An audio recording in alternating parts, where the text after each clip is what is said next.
A lot of buyers move to Raleigh, North Carolina thinking they know where they want to live. And after a couple of days, they realize they've been focusing on the absolute wrong area for them. Frankly, it happens all the time. And honestly, it really makes sense. If you're moving from out of state, you're going off the word of people who live here, giving you advice, or maybe just research you've done online, or even names of cities that you've heard on, say, YouTube here, and think those might be a good fit for you. But Raleigh and the Triangle area are way more nuanced than that. The old saying, you don't know what you don't know, really applies to our area. Moving here is more about buying a house. It's more about finding the lifestyle match that you are looking for. Today, we're gonna go through some common mistakes that a lot of relocating buyers make when they move to our area.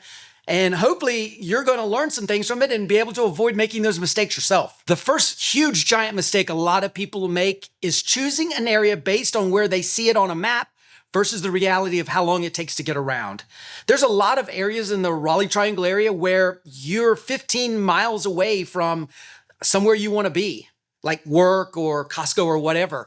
And it's hard to tell. 15 miles may be a 15-minute drive, or it may be a 45-minute drive. It's the kind of thing that you really have to figure out by being on the ground and test driving that drive for yourself to figure out how long it's going to take. And the reverse is also true. There's places in our area, and I'm thinking specifically of Wendell Falls, that if you look at it on a map, it looks like you're out in the middle of nowhere. But because of Interstate 87 being right there at Wendell Falls, you can be to downtown Raleigh, for example, in 15, 20 minutes.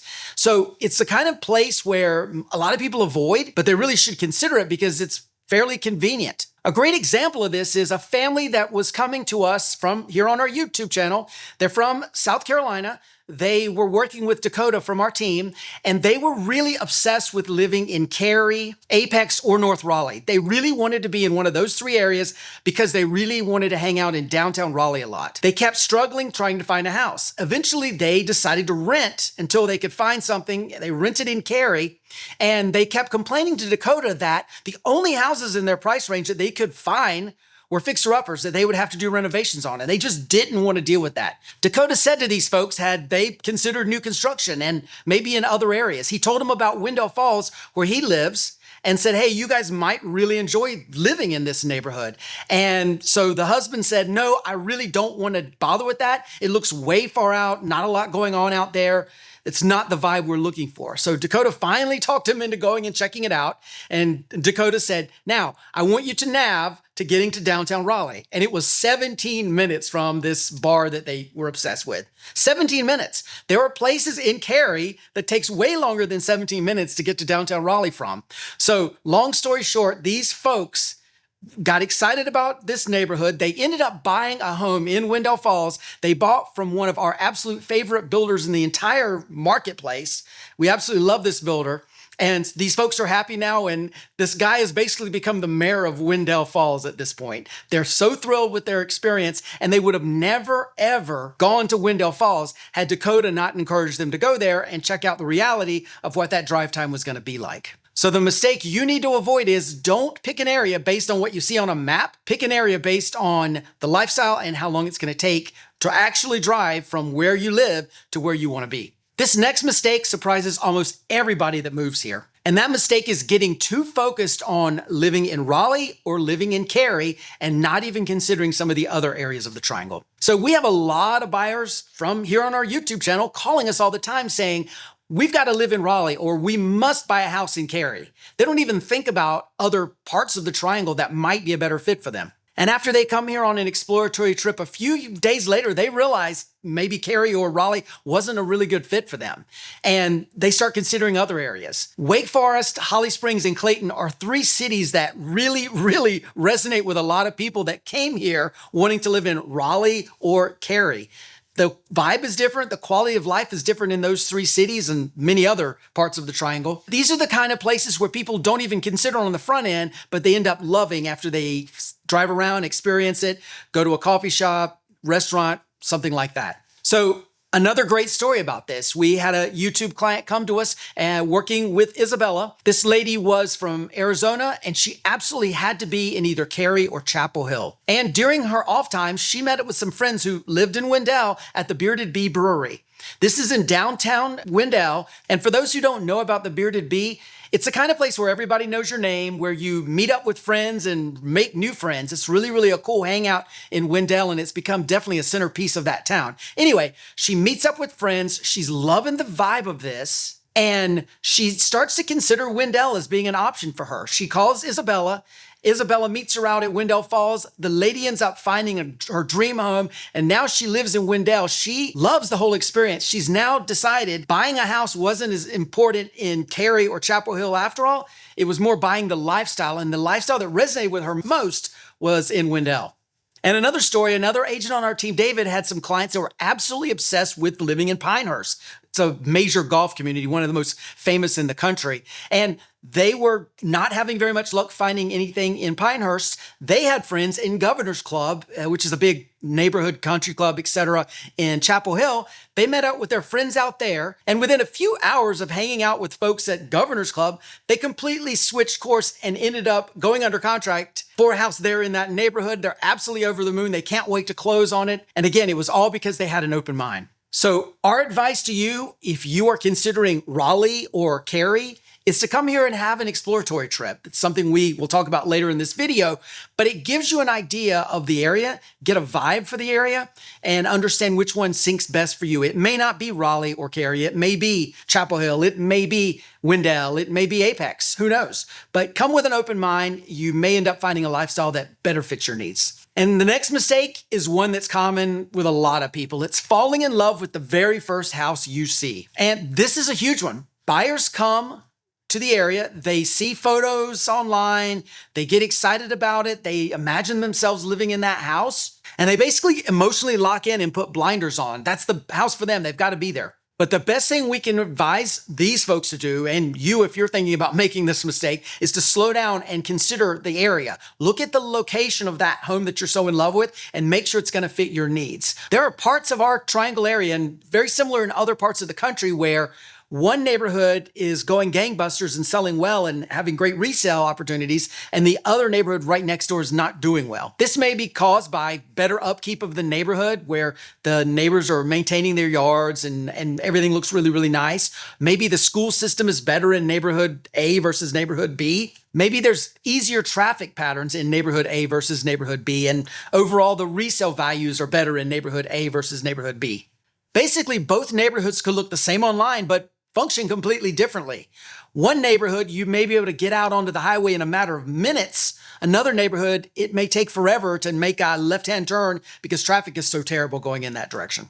The first time you come to our area, especially if you are not planning on buying a home on that trip, you don't need to really look at homes. The homes you find in Apex are going to be the same home you find in Wake Forest, is the same home you're going to find in Morrisville. It doesn't matter about the home. You want to spend that exploratory trip deciding on lifestyle. Don't get obsessed with a home that you must see, because if you're going to be buying in 6 months or a year, that home won't be available to buy at that point.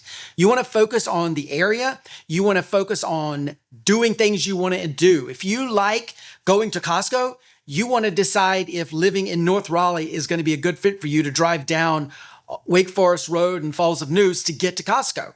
You want to make sure that the lifestyle that you have, your goals, match up with the places you want to look at. Narrow down your search parameters based on these exploratory trip days. So let's just say the person that I'm talking about is obsessed with Costco. Well, that means there's 4 areas of our triangle that they would want to focus on. Chapel Hill, near South Raleigh, Fuquay, Varina, Garner area, the Wake Forest Road area in Raleigh, Midtown Raleigh, and the area between Apex and Cary. Those are the 4 areas that a Costco obsessed person would want to focus on so that they're not driving 45 minutes to get to Costco. So those areas would be areas we would encourage that folks to go out and see. See the restaurants, see the shopping, see the Costcos, and decide which area resonates most with them. And that's what we would recommend you do. Don't get just focused on one house and come here saying, I have to see this house, because especially if you're not buying on this trip, that house isn't going to be available when you're ready to buy. But let's just say you are buying on this trip. I still would encourage you to do an exploratory trip. Explore the area. Don't get focused on that one house. The resale value may not be so great in that neighborhood, like we talked about earlier in this segment, but it also may not be a great fit for you if you love going to the gym or love going to Costco and you have to drive an hour to get or 45 minutes to get to those places. That's not cool. There's other homes that will fit your bill, I guarantee you, closer to the gym, closer to the Costco. Don't discount those homes before you go see them. The next huge giant mistake a lot of people are making is assuming the Raleigh housing market is just like the housing market that they are leaving. And this one creates a whole lot of frustration. Dakota was working with one of our clients from YouTube from New York. And these folks were used to heavy negotiations. You always come in with a lower offer than asking price, and the seller and you as the buyer go back and forth negotiating it out. And this buyer assumed the seller here, and these folks ended up finding a house here in our area and wanted to make an offer on it. They assumed the seller here in Raleigh was going to want to negotiate back and forth and take a lowball offer and work it out. Dakota explained to them that's not how our market works. We are pretty close to the asking price by and large, depending on how long a home has been on the market. That's kind of the offer you need to make. These people refused. They put in a lowball offer on a house that they absolutely were in love with. The home got multiple offers. And of course, you guessed it, the seller took another offer over their offer. And these folks Dakota was working with were devastated. They lost out on their home, but it changed their perspective on things. They realized they needed to make an offer that was closer to asking price because that's just simply how our market works. And fortunately, they did find another house that they really, really loved. They put in a really good offer on it and they were able to secure that house. The take-home message from this is don't assume our market is the same as the market you're leaving. Maybe you negotiate heavy there, or maybe your market is kind of slowing down a little bit and becoming a buyer's market. The Raleigh market is not a buyer's market. We're either a balanced market, buyer-seller, or we're slightly a seller's market. We only have about 3 months of inventory right now, which by definition makes us a seller's market. Don't just assume because your city in Michigan, say, has a slower housing market that we have a slower housing market here. It's not always the same. You're going to need to depend on an experienced agent who's going to be able to walk you through that process to understand, is the area, specific town you're looking in here in the Raleigh Triangle area, is it slower, or is home selling or our home selling super, super quick? That's why we always recommend you reach out to us, and we'll put our contact information below as always. So if you have any questions along those lines, you can definitely reach out to us. This next mistake really throws people off coming in from out of the country because North Carolina handles this one completely differently than just about anywhere else in the country. And that is mistake number 5, not understanding the due diligence process. So due diligence is one of the biggest surprises that relocating buyers have when they come to our area. In many places around the country, you would do inspections first, maybe put a deposit down that's refundable. And if you don't like what the inspection report says, you can get out of the transaction. That's not the way it is here in North Carolina. We basically have an option fee called a due diligence fee, where you put money down as you're making an accepted contract. And then that gives you the right to do inspections and evaluate the house to determine if you want to buy the house. It allows you time to negotiate out repairs with the seller. But that's a whole different vibe than putting down money that you can easily get back. In North Carolina, if you terminate that transaction, you don't get that due diligence fee back. That money stays with the seller. And so this process requires a buyer to do a lot of homework on the front end. You need to find out, how long has the home been sitting on the market? A home that's very, very new, recently on the market, is going to likely demand a higher due diligence fee than a home that's been on the market for, say, 200 days. Also, you need to find out, how motivated are the sellers? This is a great question that our team asks when our buyers are looking to buy a home. We find out how motivated the sellers are. It may be that they are ready to get out of this deal very, very quickly, and therefore you can have a little bit of flexibility on the whole due diligence fee process. Also, are there any visible repair issues? We always recommend to our clients that they go out and enjoy the home and get a feel for the home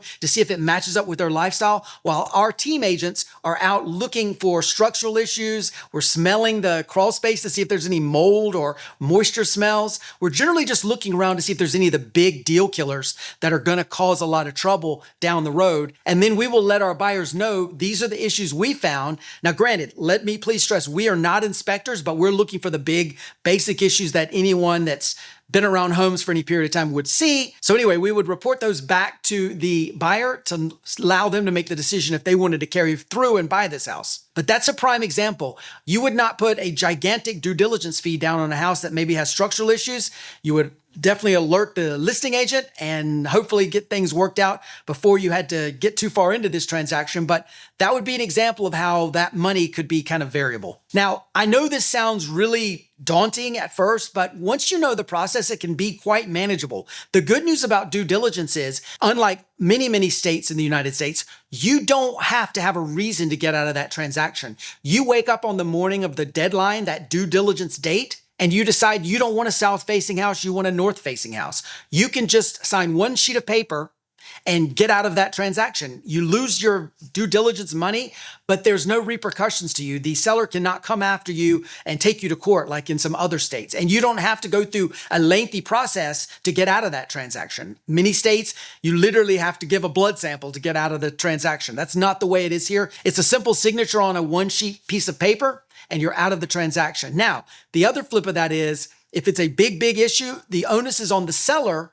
to do those repairs. For example, we've used the example with folks that we're working with, that if there was a hole in the roof, the seller would need to fix that, because if you terminated the transaction and they tried to sell a house, no one's going to buy a house with a hole in the roof, and the seller would have to disclose that. So there is sort of a self-policing process here to the due diligence process. And so it ends up becoming a win-win for both sides in most cases. Just know that our team will always sit down with you and map out your timeline so you know there's not going to be any surprises. We are in the trenches with you. We are doing all the worrying for you so you don't have to stress about this process. We want to provide you with as much information as we possibly can on a home that you like. So again, there are no surprises. We do not like surprises at Morton Bradbury Real Estate. And along the same lines as navigating the whole due diligence process is the next mistake that a lot of people make. And that mistake is assuming all real estate agents are the same. A lot of buyers think, as long as I can find someone who can open a door for me, they're going to be all more or less the same.